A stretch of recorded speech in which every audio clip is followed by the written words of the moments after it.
আসসালামু আলাইকুম বন্ধুরা, তোমরা কেমন আছো? আশা করি তোমরা খুব ভালো আছো। হাসিনার জীবনধারা চ্যানেলে তোমাদের সকলকে স্বাগত ও শুভেচ্ছা জানাই। আজকে তোমাদের সামনে নিহার রঞ্জন গুপ্তের একটি ভূতের গল্প পড়ে শোনাবো। গল্পের নাম আকস্মিক। তাহলে শুরু করছি বন্ধুরা। গল্পের নাম আকস্মিক, লিখেছেন নিহার রঞ্জন গুপ্ত। কথা হচ্ছিল আমাদের এক বন্ধু বিভূতিকে নিয়েই। প্রায় 10-12 দিন আমাদের আড্ডায় সে অনুপস্থিত, কোনো খবর পর্যন্ত নেই। অথচ দলের মধ্যে সেই বেশি আড্ডাবাজ। রোজগার মতো আমরা আমাদের ক্লাব ঘরে এসে সেদিনও সন্ধ্যায় জমায়েত হয়েছি, এবং কখন যে আকাশ ভেঙে মুষলধারায় বৃষ্টি নেমেছে টেরও পাইনি। খেয়াল হলো রাত 9:30 নাগাদ। এবারে বাড়ি ফেরা দরকার, কিন্তু দরজা খুলতেই যে দৃশ্য চোখে পড়ল তাতে সঙ্গে সঙ্গে আবার দরজাটা তক্ষুনি বন্ধ করে দিতে হলো। ঝমঝম করে তখনও বৃষ্টি ঝরছে, এবং বৃষ্টি ছাটের ঘন কুয়াশায় চারিদিক একাকার। সমস্ত গলিটা জলে ডুবে গিয়েছে। ঘরের চৌকাঠ পর্যন্ত জল থই থই করছে। সঙ্গে কারো একটা ছাতা বা ওয়াটারপ্রুফ কিছুই নেই, অথচ বের হওয়ার সঙ্গে সঙ্গে একেবারে স্নান করে যেতে হবে। তাই সকলে আবার জাঁকিয়ে বসলাম। মহিন বললে, বেরোনোই যখন যাবে না তখন ভূতের গল্প শোনা যাক। সরোজ, বল একটা জমাটি ভূতের গল্প। আমাদের মধ্যে বন্ধু সরোজই সাহিত্যিক। শুধু সে সাহিত্যিকই নয়, চমৎকার গল্প বলবারও তার একটা ক্ষমতা আছে। কিন্তু মহিনের প্রস্তাবে বাধা দিলে দিব্যেন্দু বললেন, না, শচীনের নতুন কোনো ম্যাজিক দেখা যাক।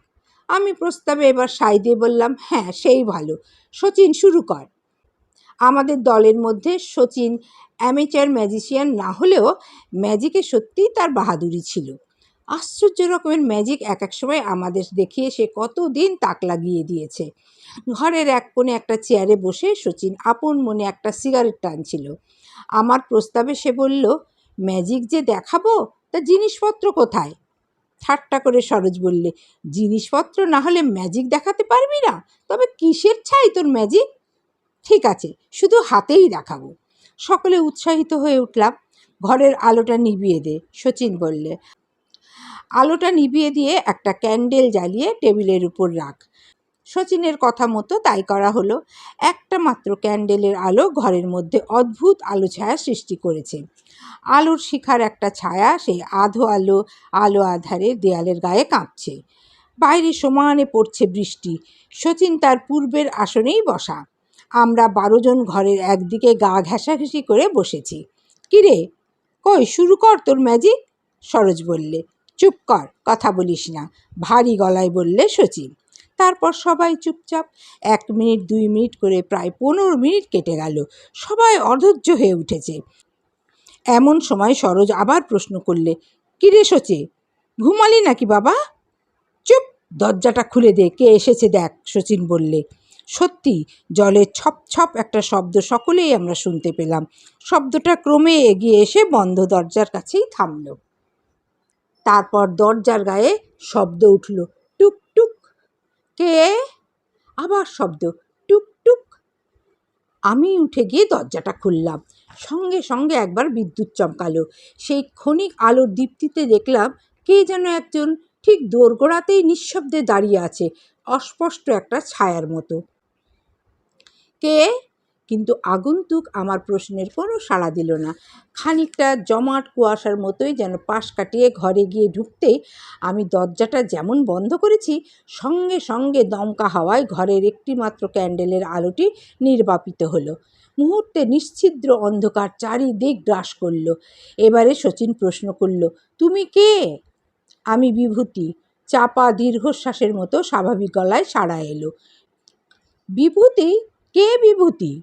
বিভূতি চক্রবর্তী। হাত বাড়িয়ে দরজাটার ঠিক কাছেই দেয়ালে আলোর সুইচটা টিপলাম। খট করে একটা শব্দ হলো মাত্র, কিন্তু ঘরের আলো জ্বলল না। আর ঠিক সেই মুহূর্তেই মনে হলো কে যেন ঠিক আমার পাশে দাঁড়িয়ে একটা দীর্ঘশ্বাস ছাড়ল। নিজের অজান্তেই দুপা পিছিয়ে একেবারে দেয়াল ঘেঁষে দাঁড়ালাম। ভয়ে তখন আমার গলা পর্যন্ত যেন শুকিয়ে উঠেছে। হঠাৎ এমন সময় মনে পড়ল, বিভূতি চক্রবর্তী আমাদের বন্ধু। তবে সঙ্গে সঙ্গে যেন ভয়টা কেটে গেল। সোৎসাহে বললাম, বিভূতি তুই? হ্যাঁ, সেই পূর্বের মতো চাপা কণ্ঠস্বর। মনে হলো বড় যেন কষ্ট হচ্ছে তার কথা বলতে। আরও মনে পড়ল বিভূতি তো থাকে সেই ভবানীপুরে, প্রায় 10-12 দিন আমাদের আড্ডায় আসে না। সে এই প্রচণ্ড বর্ষণমুখর রাতে সেই ভবানীপুর থেকে এসেছে। একটু বিস্ময় লাগে। আমি এবারে প্রশ্ন করলাম, এই ঝড় জলের মধ্যে এত রাত্রে তুই, ব্যাপার কি বিভূতি? বিভূতি আমার প্রশ্নের কোনো জবাব না দিয়ে শচীনকে সম্বোধন করে বললে, শচীন, আমাকে তুই ডাকছিলি কেন? প্রশ্ন করল এবার সরোজ। এই জলের মধ্যে তুই এলি কি করে রে বিভূতি? জল? হ্যাঁ, বাইরে তো ভীষণ বৃষ্টি। তা হবে? তা হবে কি রে? চারিদিকে জল থই থই করছে না? আগেই বুঝি বের হয়েছিলি? বললে সরোজ। না তো, শচীন ডাকার সঙ্গে সঙ্গেই তো এলাম। ভিজে গেছিস তো একেবারে? না। বলে কি বিভূতি, ওর মাথা খারাপ হয়ে গেছে নাকি? হঠাৎ আবার বিভূতি বললে, আমি যাই ভাই। যাবি? কোথায় যাবি এই বৃষ্টির মধ্যে? মাথা খারাপ হলো নাকি তোর? আমার বড় কষ্ট হচ্ছে রে, আমি আর ঘরের মধ্যে থাকতে পারছি না, আমি চললাম। বলবার সঙ্গে সঙ্গেই দরজাটা যেন খুলে গেল, আর ঠিক সেই মুহূর্তে ঘরের আলোটা দপ করে জ্বলে উঠল। কিন্তু কোথায় বিভূতি? আমরা ঘরের মধ্যে হতভম্বের মতো দাঁড়িয়ে আছি। বিভূতি, বিভূতি! আমি ছুটে দরজার বাইরে গেলাম। বৃষ্টি তখন থেমে গিয়েছে। গলির মধ্যে জল অনেকটা কমে এসেছে। যত দূর দৃষ্টি যায় কাউকে দেখতে পেলাম না।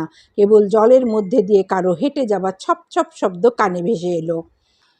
পরের দিন দুটো সংবাদ আমরা জানতে পারলাম।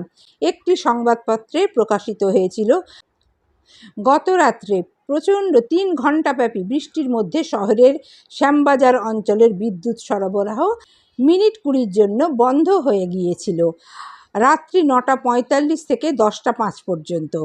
আর একটা, গত রাত্রে দিন কয়েক ভোগবার পর টাইফয়েডে আমাদের বন্ধু বিভূতি চক্রবর্তী রাত 9:30টায় মারা গিয়েছে।